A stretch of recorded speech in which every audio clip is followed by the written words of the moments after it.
A marriage between first cousins carries significant health issues, many of which aren't even knowable until post-birth. When practiced generation after generation, there is a significant multiplier effect. In addition, the real impacts for the openness of our society and women's rights in our country are also significant. After all, there are significant dynamics in sharing the same set of grandparents.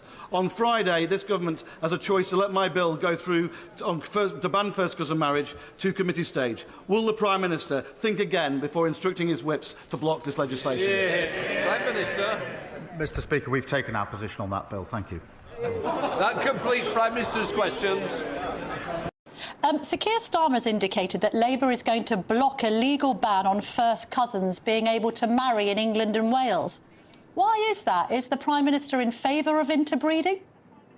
British Prime Minister Keir Starmer is under fire for blocking a common-sense bill that would ban first cousin marriages, a practice that poses serious health risks and undermines cultural progress.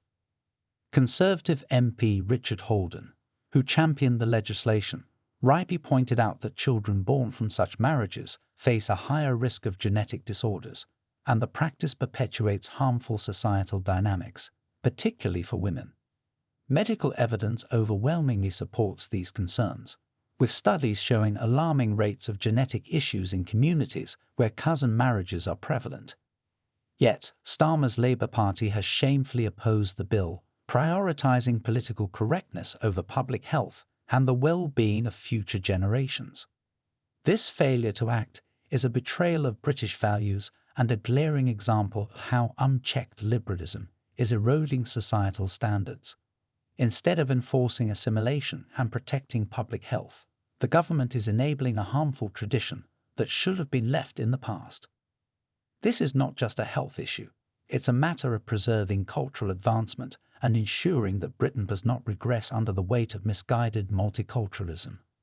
The government's refusal to act is a disgrace and a failure of leadership. Let's listen to one of the supporters of cousin marriages, independent MP Iqbal Mohammed.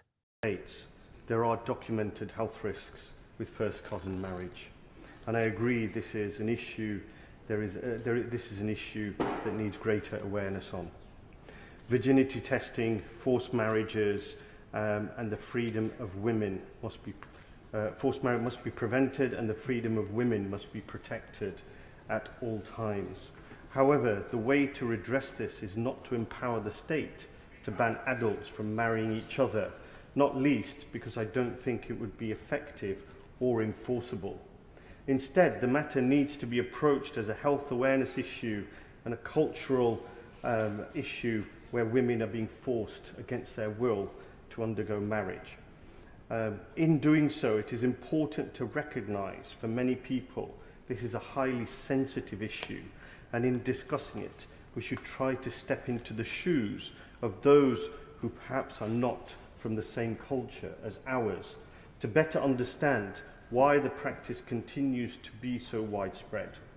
An estimated 35 to 50% of all sub-Saharan African populations either prefer or accept cousin marriages, and it is extremely common in the Middle East and in South Asia. The reason the practice is so common is that ordinary people see family intermarriage overall as something that is very positive, something that helps build family bonds and helps put families on a more secure financial foothold. However, as is well documented, it is not without health risks for the children of those relationships, some of whom will be born out of wedlock. Instead of stigmatizing those who are in cousin marriages or those inclined to be, a much more positive approach would be to facilitate advanced genetic test screening for prospective married couples, as is the case in all Arab countries in the Persian Gulf, and more generally to run health education programs targeting those communities where the practice is most common. I would therefore urge the House to vote against this motion and to find a more positive approach to addressing the issues that are caused by first cousin marriages, including the health risks and the consequences of modern conflicts and displacement of population around the world. Thank you. The practice of first cousin marriages is a deeply troubling tradition that has no place in modern society. Not only does it carry significant health risks, but it also undermines cultural progress and places an unnecessary burden on public resources. Children born from such unions are at a higher risk of genetic disorders and birth defects, leading to lifelong health challenges and costing the National Health Service millions of pounds annually. This is not just a personal or cultural issue. It is a matter of public health and societal responsibility. Allowing first cousin marriages to continue unchecked is a failure of leadership and a betrayal of British values. We cannot afford to import harmful traditions that have been left behind in other parts of the world. If individuals wish to engage in such practices, they should do so in countries where it is culturally accepted, rather than imposing the consequences on British society. The financial strain on the NHS, coupled with the moral and ethical concerns, makes it clear that this practice cannot be tolerated. Moreover, the normalization of cousin marriages perpetuates outdated and regressive cultural norms, particularly for women, who are often pressured into these unions against their will. This is not about targeting any specific community.